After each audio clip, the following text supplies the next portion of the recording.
오늘 주신 하나님 말씀 누가복음 4장입니다. 누가복음 4장 1절로 13절까지 말씀 한 절씩 교독하겠습니다. 우리 매주 누가복음 말씀 읽어가고 있습니다. 오늘은 10번째 하나님의 말씀 대언하겠습니다. 오늘 본문은 아주 유명한 본문입니다. 시험을 당하시고 이기신 예수님 이야기. 아마 오늘 본문을 가지고 많은 설교를 이미 들어보신 걸로 알고 있습니다. 익숙한 본문입니다. 그러나 이 익숙한 본문을 통해서 하나님께서 오늘 우리에게 새롭게 말씀하여 주시기를 원합니다. 반드시 말씀은 새롭게 들려야만 합니다. 말씀은 새롭게 들려야 합니다. 지난주에 세례식이 예수님의 사역을 시작하는 일종의 세레모니라고 말씀드렸습니다. 그렇다면 예수님은 사역을 시작하시자마자 마귀의 유혹과 시험을 받으셨습니다. 여기에는 몇 가지 의미가 있습니다. 인류가 타락하게 된 원인은 다름 아닌 마귀의 유혹 때문이었습니다. 그러니까 첫사람 아담이 마귀의 유혹에 넘어갔기 때문에 인류에게 재앙이 닥쳤습니다. 성경에 따르면 예수님은 제2의 아담, 둘째 아담이십니다. 근데 이 둘째 아담인 예수님은 마귀의 유혹을 승리하시면서 사역을 시작하신 것입니다. 그 의미가 있지요. 또 하나 광야에서 시험을 받으셨고 40일간 계셨습니다. 뭔가 생각나는 이야기 없으십니까? 이스라엘 백성들이 어디에 있었죠? 광야에 있었죠. 이스라엘 백성들이 몇 년을 있었죠? 40년 있었죠. 이 관계가 있겠죠. 이스라엘 백성들이 광야 40년 동안 있었듯이 예수님도 광야에서 40일 계셨는데 잘 보세요. 주님이 크게 세 가지 시험 받으셨는데 첫 번째 시험은 뭐죠? 돌을 떡으로 만들어라. 두 번째 시험은 나에게 절하라 사탄이. 세 번째 시험은 하나님을 한번 시험해 봐라. 가만히 생각해 보니까 이 세 가지 시험이 다 이스라엘 백성들이 40년간 받은 시험이고 이스라엘 백성들이 넘어진 시험입니다. 이스라엘 백성들이 광야에서 내내 받은 시험이 결국 이 세 가지입니다. 첫 번째, 먹을 것과 관련된 시험. 이스라엘 백성들이 계속 먹을 것 가지고 불평한 거 아세요? 먹을 게 없다, 마실 게 없다. 그 먹을 것 가지고 시험한 거예요. 두 번째, 이스라엘 백성들이 제일 많이 넘어진 게 뭐예요? 결국 우상 숭배 문제로 넘어졌죠. 하나님 외에 다른 신에게 절한 거죠. 맞습니까? 세 번째, 이스라엘 백성들이 광야에서 내내 결국 한 게 뭐예요? 하나님 시험한 겁니다. 그죠? 이스라엘 백성들이 40년 동안 실패한 그 시험 세 가지를 오늘 예수님은 다 승리하신 거예요. 그러니까 의미가 있는 겁니다. 그런데 오늘 본문에서 사실 예수님이 유혹에서 승리하셨다는 것을 집중하기보다, 왜냐하면 예수님은 하나님 아들이시잖아요. 예수님 뭐 어차피 승리하실 거 아닙니까? 그보다 더 중요한 게 있는 것 같아요. 더 중요한 사실이 뭐냐면 오늘날 우리가 유혹과 시험을 받고 있다는 것이 더 중요한 거예요. 예수님을 포함한 지구상의 어떤 사람도 유혹에 직면하지 않는 사람은 없어요. 사탄은 오늘도 유혹하고 있습니다. 그래서 제가 오늘 설교 제목을 처음에는 시험을 받으신 예수님이라고 정했다가 바꿨어요.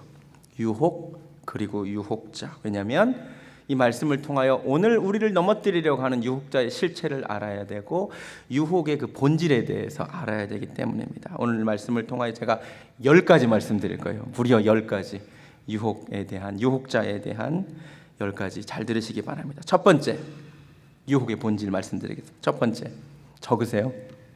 유혹은 예고 없이 찾아옵니다. 오늘 예수님 유혹받는 장면을 잘 보시기 바랍니다. 광야에 40일 계셨는데 사탄이 예고 없이 나타났습니다. 맞습니까? 금식한 지 5일째 되는 날 사탄이 편지를 보내서 내가 35일 뒤에 당신을 유혹하겠다 말하지 않습니다. 네, 언제나 유혹은 갑자기 찾아옵니다. 태초부터 유혹은 언제나 그랬습니다. 예고 없습니다. 아담과 하와에게 뱀이 편지를 보내서 3일 뒤에 선악과 앞에서 기다리고 있겠다 그렇게 말하지 않았습니다. 그냥 찾아옵니다. 어떠한 긴장감도 없이 자연스럽게 그 유혹은 시작됩니다. 요셉이 보디발의 아내에게 유혹당하던 날 보디발의 아내가 며칠 뒤에 우리 집으로 오라고 안 했습니다. 밧세바가 나 3일 뒤에 옥상에서 목욕할 거라고 얘기하지 않았습니다. 유혹은 언제나 그냥 자연스럽게 찾아옵니다. 맞습니까? 사탄의 유혹은 언제나 이렇게 시작됩니다. 그래서 우리는 언제나 대비하고 있어야 됩니다. 두 번째, 유혹의 본질. 유혹자는 주로 우리가 홀로 있을 때 찾아옵니다. 오늘 광야에서 주님 홀로 계실 때 사탄이 찾아왔잖아요. 성경에 등장하는 대부분의 유혹을 보시기 바랍니다. 다 홀로 있을 때 유혹이 있습니다. 하와가 동산을 홀로 거닐 때 뱀이 유혹했습니다. 요셉이 혼자 있을 때 보디발의 아내가 유혹했습니다. 삼손이요, 이스라엘의 사사였습니다. 낮에는 이스라엘의 사사로 근무했습니다. 낮 동안 사탄은 삼손을 유혹하지 못합니다. 그러다 밤에 삼손이 홀로 있을 때 사탄이 그를 유혹합니다. 그는 밤에 넘어집니다. 음란마귀의 표적이 되는 순간이 홀로 있을 때. 다윗 사무엘하 11장 분명히 보세요. 왕들이 출전할 때가 돌아왔는데 다 출전했는데 다윗이 안 가고 홀로 있다가 유혹받았습니다. 맞지요? 여러분 인생에서 가장 많은 유혹을 경험하는 순간이 언제죠? 혼자 있을 때 맞습니까? 맞아요? 남편분들 홀로 있게 하지 마세요. 혼자 있는 시간에 대한 대책이 필요합니다.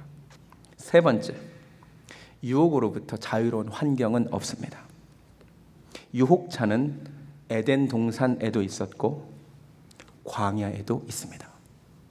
에덴 동산은 모든 것이 있는 풍족함이 있는 낙원입니다. 거기에도 유혹자는 있었습니다. 광야는 아무것도 없는 곳입니다. 거기에도 유혹자는 있습니다. 유혹자가 없는 환경은 없습니다. 기가 막힌 진리입니다. 다윗의 왕궁에도 유혹자는 찾아왔고 보디발의 집에도 유혹자는 찾아왔습니다. 사탄은 환경을 가리지 않습니다. 환경이 아니라 마음을 지키는 것이 중요합니다. 미국에서 자녀를 키우면서 걱정이 많이 됩니다. 제가 보기에 끔찍한 곳입니다. 이곳은 아이들이 너무 어렸을 때부터 악에 노출되는 곳입니다. 아직 10대도 안 된 우리 딸부터 벌써 막 이런 이야기들을 듣더라고요. 벌써 10대 애들부터 성에 대해 얼마나 많이 금방 배우고 마약에 노출된 나라. 제가 보기 굉장히 무서운 곳입니다. 그런데 제가 환경을 옮기면 이게 해결되겠습니까? 그렇다고 제가 애들 데리고 한국 가면 이게 해결되겠습니까? 요새 한국이 더 심하다 그러대요. 그러면 선교지 가서 살면, 아프리카 오지 가서 살면 이 문제가 해결될까요? 아니요. 거기에도 또 유혹과 시험이 있습니다. 세상에만 유혹이 있습니까? 아니요. 교회 안에도 유혹은 있습니다. 저는 2004년 어느 날 하나님이 부르셔서 원래 일반 대학 나왔는데 신학교를 2005년도에 들어갔습니다. 와, 신학교를 갔는데요. 신천지입니다. 별천지입니다. 와, 예배를 드려 학교에서. 할렐루야. 다 만나는 사람이 전도사님, 목사님, 그렇습니다. 여기는 참 날 술권하는 일도 없고 어떤 일이 없겠다. 웬걸 거기에도 또 유혹이 있습니다. 거기에도 시험이 있습니다. 신학교를 가면서 목회를 하게 되면서 난 세상에서 높아지려는 이런 거 다 버렸다라고 생각했는데 여기 오니까 또 다른 높아지려는 유혹이 도사리고 있습니다. 환경이 중요한 게 아니에요. 여러분 교회에서 시험 들면 다른 길로 옮기시죠. 옮겨봐야 헛것입니다. 거기 또 있습니다. 또 있어요. 여기 교회 옮긴다고 해결되지 않아요. 환경만 그렇습니까? 유혹으로부터 자유로운 나이도 없습니다. 공자 선생님은 이렇게 말했습니다. 40은 불혹의 나이다. 들어보셨어요? 30은 이립 뜻을 세우고 40은 불혹, 이제 유혹에 혹하지 않는 나이다. 죄송합니다. 틀렸습니다. 제가 내일 모레 40이거든요. 그럴 것 같지 않습니다. 여기 40 넘으신 분들 솔직히 대답해 보십시오. 40이 불혹 맞습니까? 아닙니다. 오히려 유혹이 가장 많은 시기가 중년의 시간입니다. 제가 보니까 공자의 인간 이해가 생각보다 그렇게 대단하지 않습니다.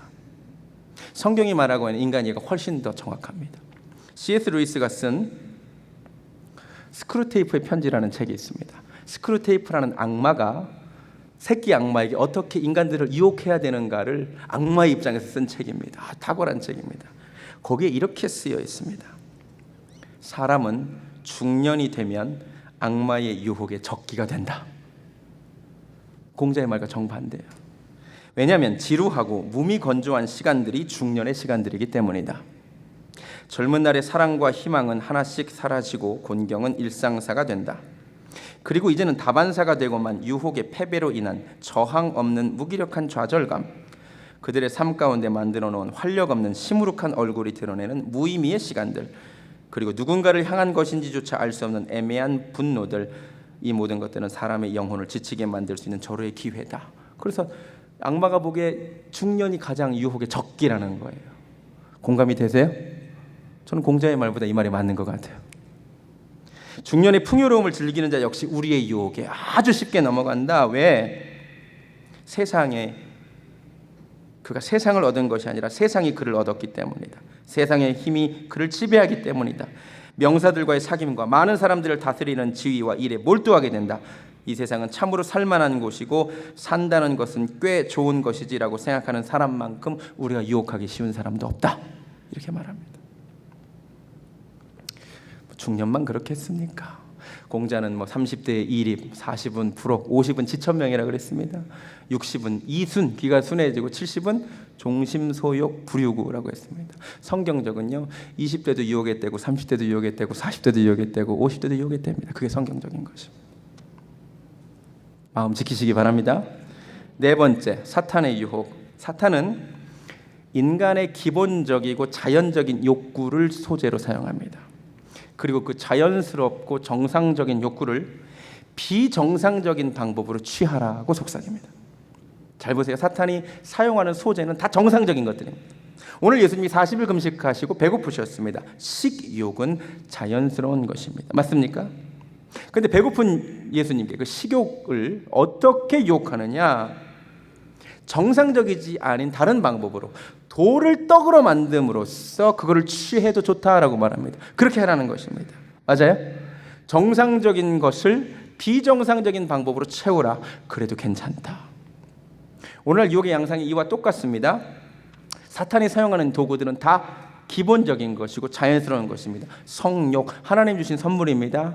이 자체는 아무 문제가 없는 것입니다. 그런데 이 세상이 어떻게 유혹하느냐?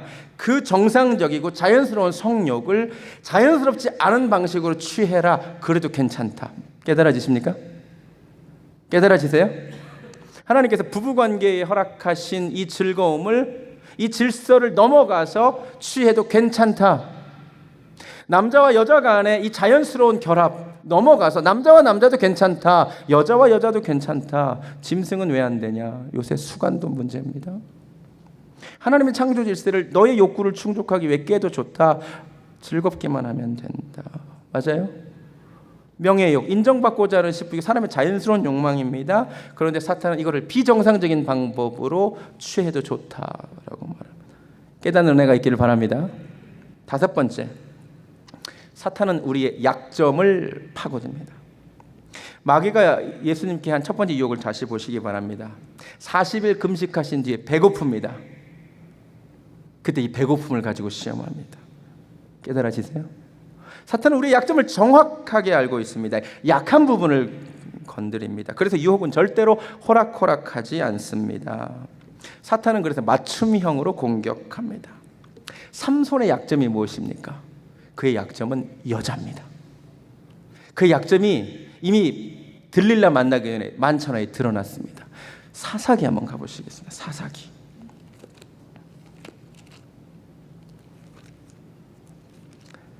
16장. 사사기 15장을 보면 삼손이 역대 가장 큰 승리를 거둔 장면이 나옵니다. 엔학고레라고 하는 곳에서 나귀턱뼈로 1000명을 쳐 죽입니다. 대단한 승리를 거뒀습니다. 그런데 그날 밤 16장 1절 삼손이 가사에 가서 거기서 한 기생을 보고 그에게 들어갑니다. 낮에는 하나님의 종으로 하나님의 일을 했는데 밤에 홀로 있을 때 기생을 찾아갑니다. 이게 삼손의 약점입니다. 여자가 약점입니다. 삼손에게 사탄에게 이것이 간파당했습니다. 그래서 삼손을 무엇을 통해서 넘어뜨립니까? 들릴라를 통해서 넘어뜨립니다. 이해가 되세요? 삼손의 약점은 여자이기 때문입니다. 다윗의 약점은 무엇입니까? 다윗의 약점도 여자입니다.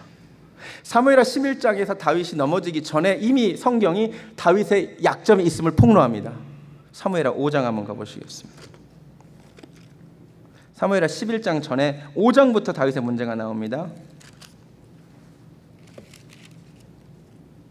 13절 사무엘하 5장 13절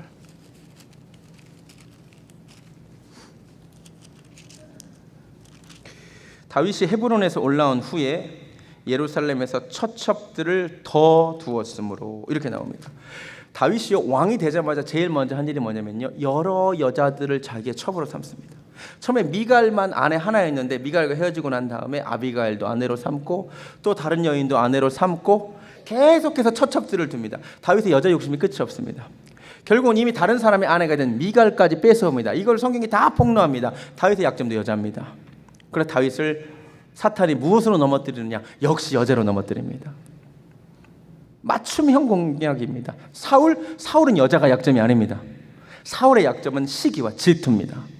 그래서 사탄이 사울은 여자로 공격하지 않습니다. 사울은 시기와 질투로 넘어뜨리게 합니다. 맞아요? 우리 중에 불평이 약점인 사람이 있습니다. 그러면 사탄이요 꼭 그거 건듭니다. 나로 불평하게 만듭니다. 우리 약점을 내가 먼저 알고 보완하는 은혜가 있기를 바랍니다. 사탄이 그걸 공격하기 때문에. 여섯 번째, 유혹은 언제나 달콤합니다. 달콤하지 않으면 유혹일 수 없습니다. 그러나 사탄은 유혹하면서 그 달콤함의 끝이 쓴맛이라는 것을 절대 알려주지 않습니다. 마귀가 오늘 예수님에게 한 세 가지 유혹 잘 보세요. 얼마나 달콤하고 멋진지 모릅니다. 생각해 보세요. 돌을 떡으로 만든다고 한번 생각해 보세요. 이거 멋진 일 아닙니까? 이거 한번 해보고 싶지 않습니까? 십자가에 굳이 달리지 않고서도 온 천하의 영광을 얻을 수 있다면 정말 멋진 일 아닙니까? 달콤한 일입니다. 하늘에서 내가 뛰어내렸는데 천사가 나타나서 나의 발을 받아준다면 이것만큼 멋진 일이 없습니다. 맞아요? 달콤해요. 그런데 만약 사탄의 말을 예수님이 듣고 돌을 떡으로 만들었다면, 사탄에게 절했다면, 높은 데서 뛰어내렸다면 어떻게 됐을까요? 잠시 배고픔은 해결하고 영광은 누렸을지라도 메시아의 사명은 감당 못합니다. 맞아요? 잠깐의 달콤함은 누리는데 그 뒤에 쓴맛을 또 보게 되어 있습니다. 사탄이 원래 유혹의 특징이 뭐냐면 소탐대실하라는 거예요. 처음부터 그럽니다. 사탄이 하와에게 선악과를 권하면서 좋은 이야기만 합니다. 달콤한 이야기만 합니다. 이거 먹으면 눈이 밝아질 거야. 하나님과 같아질 거야. 달콤하죠? 그런데 또 하나의 결과가 있죠. 하나님으로부터 끊어지고 에덴 동산에 쫓겨나게 되고 이 땅에 사망이 오게 된다는 이 쓴맛에 대해서 절대 알려주지 않습니다. 바세바가 목욕하고 있습니다. 사탄이 귀에서 유혹합니다. 저 아름다운 여인을 품에 안아봐라고. 얼마나 좋겠냐고 온갖 달콤한 얘기를 했을 것입니다. 그런데 사탄은 절대 알려주지 않습니다. 그 결과 얼마나 많은 시간을 다윗이 괴로움 가운데 침상에서 보내야 했다는 것을 절대 말해주지 않습니다. 오늘날 불륜 유혹이 그겁니다. 짜릿한 하룻밤의 일탈을 즐기라는 것입니다. 아름다운 여자, 멋진 남자 취하라는 것입니다. 그 유혹이 다 달콤합니다. 그런데 그 결과가 무엇입니까? 배우자가 상처받고 사랑하는 자녀들이 평생 상처받고 자랍니다. 절대 얘기해주지 않습니다. 그 순간 이 일탈을 즐기라고 말합니다. 10대 미혼모 문제 마찬가지입니다. 그 순간 얼마나 즐겁고 좋습니까? 사탄이 유혹합니다. 즐기라고, 이 순간을 즐기라고. 그런데 이 결과, 임신했을 때 그 10대 아이가 평생 짊어지고 가야 될 그 굴레가, 그 쓴맛이 얼마나 대단한지 절대 말해주지 않습니다. 제발 달콤한 말에 속지 마시기 바랍니다. 제비족에게 넘어가는 여자들, 제비족이라고 혹시 아시나요? 남편은 나에게 해주지 않은 달콤한 말을 해줘서 넘어간다네요. 어리석은 겁니다. 달콤한 말을 안 해도 내 남자가 최고입니다. 할렐루야. 왜 이렇게 아멘이 적죠? 달콤한 말에 독이 숨어 있습니다. 로마서 8장 18절에 이런 말씀이 있습니다. 현재의 고난은 장차 우리에게 나타날 영광과 비교할 수 없도다. 이 말은 유혹의 정반대로 적용됩니다. 현재의 유혹의 달콤함은 장차 우리가 겪을 수치와 비교할 수 없습니다. 깨달아지십니까? 유혹은 첫 만남은 첫 맛은 달콤하나 나중은 써요. 하나님의 말씀은 정반대입니다. 처음에 하나님의 말씀은 좀 씁니다. 하나님의 말씀이 처음부터 달지 않습니다. 교훈과 책망과 바르게 하는 말씀이기 때문입니다. 여러분 제 설교 들을 때 그렇게 좋지 않을 때 많으실걸요? 그런데 하나님의 말씀은 들으면 순종하면 달콤합니다. 나중이 단 거예요. 유혹은 정반대예요. 처음에 달콤하지만 그 결과는 굉장히 쓰고요. 하나님의 말씀은 처음에는 쓴 것 같으나 이 말씀이 내게 양식이 됩니다. 꿀송이 같은 말씀이 됩니다. 그 단맛을 놓치지 마시기 바랍니다. 일곱 번째, 본문으로 돌아와서 사탄의 세 번째 시험이 굉장히 재밌는데, 세 번째 시험은 어떻게 하냐면 10절에 기록되었으되 하나님이 너를 위하여 그 사자들을 명하사 너를 지키게 하시리라. 세 번째 시험의 사탄은 성경 말씀을 인용합니다. 여러 가지로 해석될 수 있지만 저는 이렇게 해석이 됩니다. 사탄은 우리를 넘어뜨리기 위해서라면 성경 말씀까지도 인용할 수 있는 자입니다. 한마디로 우리를 넘어뜨리기 위해서 무슨 일이든지 할 수 있는 존재가 사탄입니다. 깨달으시세요? 그리고 이 말씀을 통하여 성경을 우리가 어떻게 대하는가를 좀 점검해야 됩니다. 자, 사탄도 성경을 읽네요. 맞아요? 사탄도 성경 읽네요. 자, 그런데 사탄이 성경을 읽고 성경을 인용하는데 그 목적이 무엇이죠? 자기가 하고 싶은 목적이 있죠. 하고 싶은 일이 있죠. 예수님을 넘어뜨리기 위하여 이 목적을 정당화하기 위하여 수단으로 성경 말씀을 인용하고 있습니다. 제 말이 맞습니까? 맞아요? 오늘날 하나님의 말씀을 읽고 인용하지만 자기 생각과 자기의 뜻을 이루기 위하여 이렇게 성경을 읽고 인용하는 사람들이 많습니다. 예수님의 성경 읽기는 다릅니다. 예수님이 인용하시는 말씀을 잘 보시기 바랍니다. 4절 사람이 떡으로만 살 것이 아니라 8절 주 너의 하나님께 경배하고 다만 그를 섬기라 12절 주 너의 하나님을 시험하지 말라. 이 세 가지 인용한 말씀의 공통점이 뭔지 아세요? 다 명령형입니다. 명령형에는 순종 아니면 불순종이 있을 뿐입니다. 자, 사탄이 인용한 말씀은 내가 하고 싶은 생각이 먼저 있고 이 생각을 뒷받침하기 위해 인용한 겁니다. 말씀이 우선이 아니라 내 생각이 우선입니다. 맞아요? 예수님이 인용한 말씀은 달라요. 하나님의 명령형 말씀들이에요. 이 말씀에는 순종 아니면 불순종만 있을 뿐입니다. 오늘날 여러분이 성경을 읽지만 잘 읽으셔야 됩니다. 자칫 잘못하면 사탄처럼 성경을 읽을 수도 있습니다. 구체적으로 말씀드릴게요. 한 청년이 저에게 이런 말을 한 적이 있습니다. 목사님, 기독교인이 술 마시면 왜 안 되죠? 예수님도 성경에서 포도주 마셨잖아요. 지금 뭐 한 거죠? 이 말씀을 인용한 의도가 무엇이죠? 술 마시고 싶다는 거죠. 맞아요? 술을 마시고 싶은데 성경에서 괜찮은 구절을 찾은 거죠. 그래서 인용하고 있는 거죠. 이게 사탄적인 거죠. 이해가 되세요? 깨달아지세요? 또 계속해서 묻습니다. 목사님, 담배는 왜 안 되나요? 성경에 담배 피지 말라는 말도 없는데. 지금 담배 피라는 말이 없다는 성경 말씀을 인용하고 있죠. 이 목적이 무엇입니까? 내가 담배를 피고 있고 피고 싶은데 성경 말씀에서 그거를 인용하고 싶은 거죠. 제 말이 이해가 되세요? 이런 식으로 성경을 읽으면 안 돼요. 성경에 담배 피지 말라는 말만 없는 게 아니라 마약하지 말라는 말도 없어요. 사실 성경에 내가 거룩하니 너희도 거룩하라는 하나님의 말씀 앞에 다 걸려 있습니다. 사실은 이 시대의 나시린입니다. 우리는 구별된 자들입니다. 나시린에게는 포도주와 독주를 금하라고 했습니다. 술의 위험성, 성령 충만하지 술에 취하지 말라는 말씀이 분명히 있음에도 불구하고 내가 하고 싶은 생각이 먼저 있고 이 생각을 뒷받침하기 위해서 근거 본문으로만 성경을 찾습니다. 성경을 그렇게 읽으면 안 됩니다. 그게 사탄이 성경을 그렇게 읽었습니다. 저는 강해 설교를 합니다. 다른 이유가 있는 것이 아닙니다. 제 생각을 전하고 싶지 않기 때문입니다. 차례대로 기록된 말씀을 전합니다. 순서대로 전합니다. 때로 설교할 게 없는 본문들을 만납니다. 그래도 전합니다. 제 생각을 전하고 싶지 않기 때문입니다. 우리가 말씀을 잘 대하는 은혜가 있기를 바랍니다. 말씀에 순종해야 하여 그 말씀대로 따라야겠다는 마음으로 성경을 읽어야지 내 생각이 먼저 있고 내 생각을 뒷받침하기 위해서 성경을 읽으시면 큰일 납니다.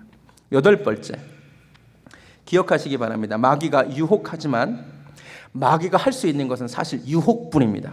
결정은 우리가 합니다. 잘 보세요. 마귀가 3절에서 예수님을 유혹합니다. 이 돌들에게 명하여 떡덩이가 되게 하라. 사탄이 할 수 있는 것은 여기까지입니다. 이걸 할지 말지는 예수님이 결정합니다. 7절, 내게 만일 절하면 나에게 절하라고 부축입니다. 그러나 사탄은 절대로 우리 무릎을 꿇리게 할 수는 없습니다. 꿇지 말지는 예수님이 정합니다. 9절에서 여기서 뛰어내리라 유혹합니다. 절대로 사탄은 밀지 않습니다. 누가 뛰어내릴지 말지를 결정하는 거예요? 예수님이 결정하는 거. 여러분 잘 들으세요. 사탄은 유혹자입니다. 유혹자는 유혹밖에 못합니다. 최종 선택은 누가 하냐? 저와 여러분이 합니다. 제발 이런 말 하지 마세요. 어쩔 수 없었다고. 사탄의 유혹이 어쩔 수 없, 너무 강했다고. 사탄에게 그런 능력 없습니다. 하나님이 사탄에게 그런 능력을 주신 바가 없습니다. 사탄은 유혹만 합니다. 결정을 내리는 주체는 납니다. 사탄 핑계치 마세요. 아멘. 아담과 하와의 잘못이 바로 그것입니다. 타락하고 나서 하나님 묻습니다. 왜 따먹었느냐? 아담이 뭐라 그럽니까? 하와가 그랬다.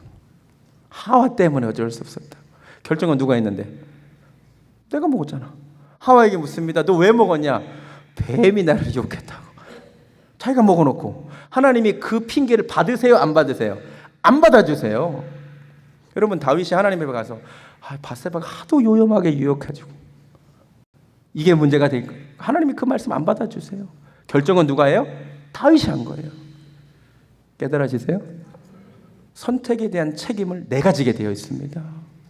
내가 지는 거예요. 절대로 누구 핑계하지 마세요. 누구 때문에 이 유혹이 너무 강해서. 아니요, 내가 결정하는 거예요. 깨닫는 은혜가 있기를 바랍니다. 9절 13절 아홉 번째죠. 13절 마귀가 모든 시험을 다한 후에 얼마 동안 떠나니라. 마귀가 시험을 다한 뒤에 얼마 동안 떠났다는 말씀이 중요합니다. 마귀는 또 돌아옵니다. 잠시 떠났다가 돌아옵니다. 베드로전서 5장 8절 말씀에 근신하라 깨어라 너희 대적 마귀가 우는 사자같이 두루다니며 삼킬 자를 찾아 헤맨다 그랬습니다. 마귀는 계속 찾아 헤맵니다. 또 돌아옵니다. 오늘 이겼다고 방심하면 안 됩니다. 앞으로 정말 마귀가 예수님을 또 찾아옵니다. 근데 더 교묘하게 더 무섭게 찾아옵니다. 마태복음 16장 가보시겠습니다. 마태복음 16장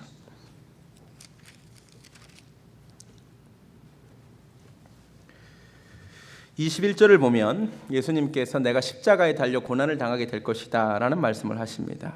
그때 베드로가 22절에 이렇게 말합니다. 베드로가 예수를 붙들고 항변하여 이르되 주여 그리 마옵소서 이 일이 결코 죽게 미치지 아니하리. 내가 베드로가 한 말입니다. 그런데 23절에 주님이 하신 말이 기가 막힙니다. 예수께서 돌이키시며 베드로에게 이르시되 사탄아 내 뒤로 물러가라. 너는 나를 넘어지게 하는 자로다. 분명히 누가 한 말이냐면 베드로가 한 말인데 그 순간 주님은 베드로의 말 배후에 있는 사탄을 보셨습니다. 정말 놀라운 말씀입니다. 사탄이 우리를 찾아오는데요. 여러분, 사탄은 실제 하는데 우리가 생각하는 것처럼 머리에 뿔 달리고 꼬리 있고 삼지창 든 모습으로 나타나지 않습니다. 절대로 그렇게 나타나지 않습니다. 사탄은 언제나 우리를 가장 아껴주는 사람인 것처럼, 나를 가장 걱정해주는 사람인 것처럼, 나를 가장 염려해주는 사람인 것처럼 나타납니다. 맞아요? 제가 언제 설교했죠? 그 김요한 목사님 토론토 한인선교교회 말씀드렸죠? 그 어머니가 제발 너네 아버지 돌아가실 때까지만 교회 가지 마라. 예, 그런 모습으로 베드로가 이 순간 베드로였지만 베드로의 생각과 말을 조종한 주체는 사탄이었습니다. 이런 모습으로 더 무섭게 나타납니다. 그리고 이 말을 뒤집으면 정말 무서운 교훈이 있는데 우리도 가까운 사람들에게 나도 모르게 사탄과 같은 역할을 할 수가 있습니다. 베드로가 내가 사탄의 역할을 할 것이라고 감히 상상이나 했겠습니까마는 베드로를 사탄의 도구로 썼어요. 예수님을 넘어뜨리고자. 나도 모르는 사이에 저와 여러분이 나와 가장 가까운 사람들을 넘어뜨리는 사탄의 역할을 할 때가 있습니다. 쉽게 얘기할게요. 여러분, 주일날 아침마다 교회에 올 때 차에서 많이 싸우지 않으십니까? 솔직히 합시다. 우리 한두 해 교회 다닌 것도 아니고 우리 솔직히 얘기합시다. 주일날 교회 오는 차 안에서 부부가 부부싸움 할 확률이 매우 높습니다. 왜 그런 줄 아십니까? 그 순간 사탄이 가까운 사람들을 통하여 격동시키는 겁니다. 이 말씀을 또 잘못 적용해서 역시 그때 그 남편이 사탄이었어 이렇게 하시면 안 되고 이렇게 적용해야지. 어쩐지 눈이 달랐어 이러지 말고 내가 그 순간 내 남편에게 사탄의 역할을 했구나. 그 순간 내가 내 아내에게 사탄의 역할을 했구나. 이렇게 적용해야지 또 이제 알았어. 주일 아침마다 사탄으로 변하더라. 이러시면 안 됩니다. 진짜예요. 나도 모르게 내가 사탄의 도구가 됩니다. 쓰임 받습니다. 사탄에게. 정말이에요. 뭐 성도님들만 그러는 게 아니고 우리 목사님들은 또 토요일이 문제입니다. 토요일. 우리 목회자들 사이에 그런 유머가 토요일 날 사모님과 길게 얘기하지 말라 이런 얘기가 있습니다. 무슨 말인지 아시겠죠? 또 이 말을 듣고 오해해서 또 우리 사모님이 토요일마다 사탄으로 변하시는구나 이러시면 또 안 됩니다. 그게 아닙니다. 내가 가까운 사람이 사탄의 도구가 될 수 있다는 겁니다. 진짜예요. 이게 무서운 거예요. 사탄이 잠시 떠났다 돌아오는데 내가 그 사탄의 도구가 돼서 나타날 수 있다는 거예요. 무서운 겁니다. 10번째 마지막. 그럼 지금까지 말씀드렸는데 언제나 있는 이 사탄의 유혹을 어떻게 이길 것인가? 이기는 길도 본문에 있습니다. 1절. 예수께서 성령의 충만함을 입어 요단강에서 돌아오사 광야에서 40일 동안 성령에게 이끌리시며 그 다음에 마귀의 시험을 받은 거예요. 자, 예수님이 시험을 이기신 원인은 성령 충만하셨기 때문입니다. 성령에게 이끌림을 받으셨기 때문입니다. 2절을 보니까요. 이 모든 날에 아무것도 잡수시지 아니하셨니 날수가 다음에 줄이신지라. 이게 영어로 He was hungry입니다. 그런데요. 여기 생략된 말이 있습니다. He was physically hungry입니다. But he was spiritually full입니다. 이해가 되세요? 40일 동안 안 드셔서 육체적으로는 약해지셨고 줄이셨지만 He was very strong. spiritually 영적으로 매우 강하셨습니다. 매우 충만하셨습니다. 40일간 광야에서 기도하셨기 때문입니다. 우리가 사탄의 유혹을 이길 수 있는 길은 여기에 있습니다. 이 시대는 배고프지 않은 시대입니다. 배 터지는 저도 배가 얼마나 많이 나는지 모르겠습니다. 그런데 영적으로 매우 빈약한 시대입니다. 우리 전 세대 목사님들이요 많이 못 드셨지만 영적으로 굉장히 저희 세대보다 훨씬 영적으로 충만하셨던 것 같아요. 지적으로 저희 세대가 우리 선배 목사님들 세대보다 공부 많이 했습니다. intellectually 우리는 full입니다. 저 공부 진짜 많이 했습니다. 요새 공부 안 해서 얼마나 좋은지 모릅니다.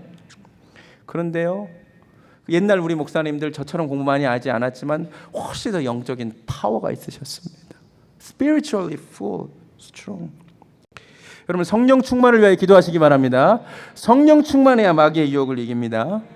또 하나 당연하지만 예수님이 3번 다 말씀으로 이기셨습니다. 말씀으로 충만해야 이깁니다. 성령 충만은 곧 말씀 충만입니다. 말씀으로 무장돼야 됩니다. 사탄도 말씀을 인용하는데 한 번 인용하는데 예수님이 말씀으로 깨부시잖아요. 여러분이 이단이 하는 일이 정확하게 이와 같아요. 이단들이 말씀 몇 조각 가지고 유혹하잖아요. 그걸 깰 능력이 없는 거예요. 에베소서 6장에 나온 전신갑주에 성령의 검이 곧 하나님의 말씀이래잖아요.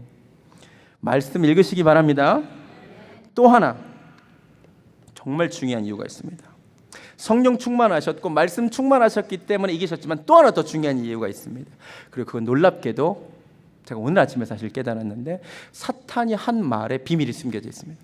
사탄이 3번 다 유혹하면서 빼먹지 않고 한 말이 있습니다. 그게 뭐냐면 네가 만약 하나님의 아들이거든 이 말입니다. 맞습니까? 네가 만약 하나님의 아들이거든 돌을 떡으로 만들고 하나님의 아들이거든 나한테 한번 절해보고 하나님의 아들이거든 뛰어내려보라. 이 말을 빼먹지 않고 했죠. 한 번도 그렇게 생각하지 못했는데 오늘 아침에 하나님께서 깨닫게 하셨습니다. 여러분 예수님께서 사탄의 유혹을 거절하신 진짜 이유가 무엇인지 아십니까? 그가 하나님의 아들이시기 때문입니다. 잘 들으세요. 그는 진짜 하나님의 아들이시기에 하나님의 창조 질서를 전하지 않습니다. 그는 진짜 하나님의 아들이시기에 아버지 하나님 외에 다른 존재에게 절하지 않습니다. 그는 진짜 하나님의 아들이시기에 하나님을 시험하지 않습니다. 깨달아지세요? 그는 진짜 하나님의 아들이셨기 때문에 사탄의 유혹에 안 넘어간 겁니다. 사탄이 자기도 모르게 유혹하고자 건넨 말이지만 여기에 비밀이 있습니다. 여러분 우리가 어떻게 유혹을 이깁니까? 내가 누군가를 기억하면 됩니다. 내가 하나님의 아들인데 하나님의 딸인데 이런 유혹에 쉽게 넘어갈 수 없다. 깨달아지세요? 예, 주님은 진짜 하나님의 아들이시기에 그 유혹에 안 넘어가신 거예요. 오늘 우리가 내가 누구인지를 분명히 깨닫는 시간이 되기를 바랍니다. 먼저 승리하신 분이 계십니다. 우리 혼자 힘으로 이길 수 없지만 또 주님이 우리와 함께 하십니다. 그분을 바라보고 주님이 나와 함께 하시기에 주님 바라보면서 또 승리하시기를 바랍니다. 그래서 오늘 설교 찬양을 세상의 유혹 시험이 내게 다가올 때에 우리 힘으로는 이길 수 없지만 내가 주님을 찬양하는 이유는 내가 주님과 함께하면 이길 수 있다는 가사이기 때문에 오늘 말씀을 마칩니다. 유혹에 대해 10가지 말씀드렸습니다. 한 가지씩 기억하시기 바랍니다. 첫 번째, 유혹은 예고 없이 찾아옵니다. 언제나 자연스럽게 갑자기 찾아옵니다. 두 번째, 유혹자는 혼자 있을 때 주로 찾아옵니다. 세 번째, 유혹으로부터 자유로운 환경도 자유로운 나이도 없습니다. 네 번째, 사탄은 인간의 기본적이고 자연적인 욕구를 비정상적인 방법으로 얻어도 괜찮다라고 유혹합니다. 다섯 번째, 사탄은 언제나 우리의 약점을 건듭니다. 우리의 틈을 파고듭니다. 여섯 번째, 유혹은 대단히 달콤합니다. 그러나 그 쓴맛에 대해서는 알려주지 않습니다. 속지 마시기 바랍니다. 일곱 번째, 사탄은 성경 말씀을 인용하면서까지 유혹합니다. 무슨 짓이든 할 수 있습니다. 우리도 성경을 그렇게 읽으면 또 안 됩니다. 여덟 번째, 그런데 기억하시기 바랍니다. 마귀는 유혹밖에 할 수 없습니다. 결정은 내가 합니다. 내가 책임지게 되어 있습니다. 아홉 번째, 마귀는 모든 시험을 다 한 후에 얼마 동안 떠나고 다시 돌아옵니다. 더 간교한 모습으로 가까운 사람들을 통하여. 나도 사탄의 도구가 될 수 있습니다. 열 번째, 마귀를 이기는 방법이 있습니다. 성령 충만해야 이깁니다. 말씀 충만해야 이깁니다. 내가 진짜 누군지 알면 이깁니다. 승리하신 주님과 함께할 때 이깁니다. 아멘. 찬양하시겠습니다. 주님 바라봅시다. 세상의 유혹 시험이 내게 몰려올 때에 나의 힘으로 어쩔 수 없고 위축되어 있지만 주님을 찬양합니다. 주님이 도우실 것입니다.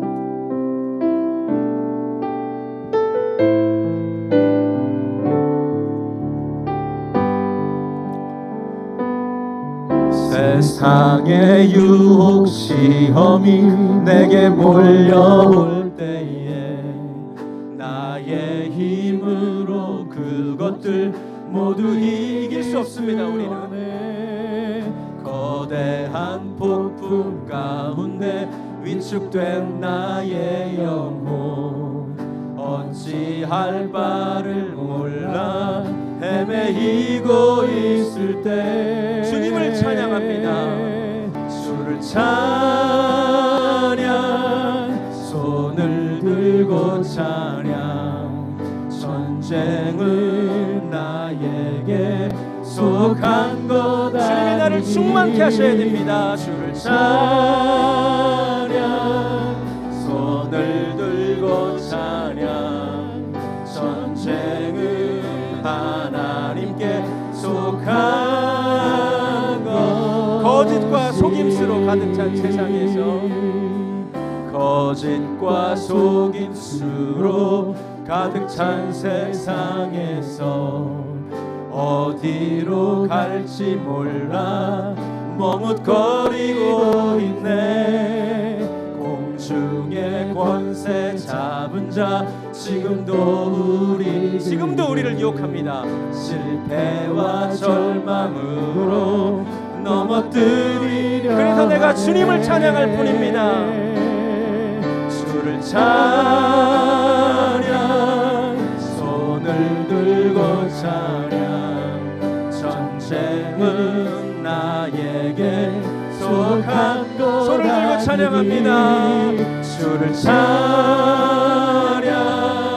손을 들고 찬양 전쟁은 하나님께 속한 것이.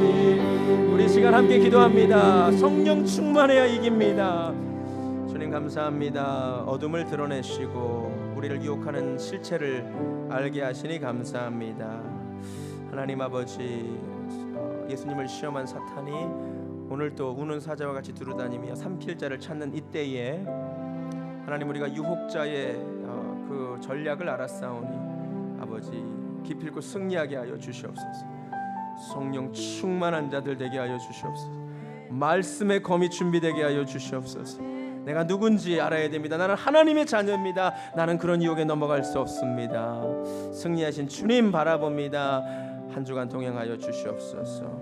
이제는 마귀의 유혹을 승리하신 우리 주 예수 그리스도의 은혜와 우리도 승리하기를 원하시는 하나님 아버지의 극진하신 사랑과 우리 위하여 말할 수 없이 탄식하시며 도우시는 성령님의 역사하심이 오늘 말씀을 통해 우리도 유혹에서 승리하는 자가 되기를 소원하는 사랑하는 베델교회 성도님들 머리 위에 지금부터 영원까지 함께 하시기를 간절히 축원하옵나이다. 아멘.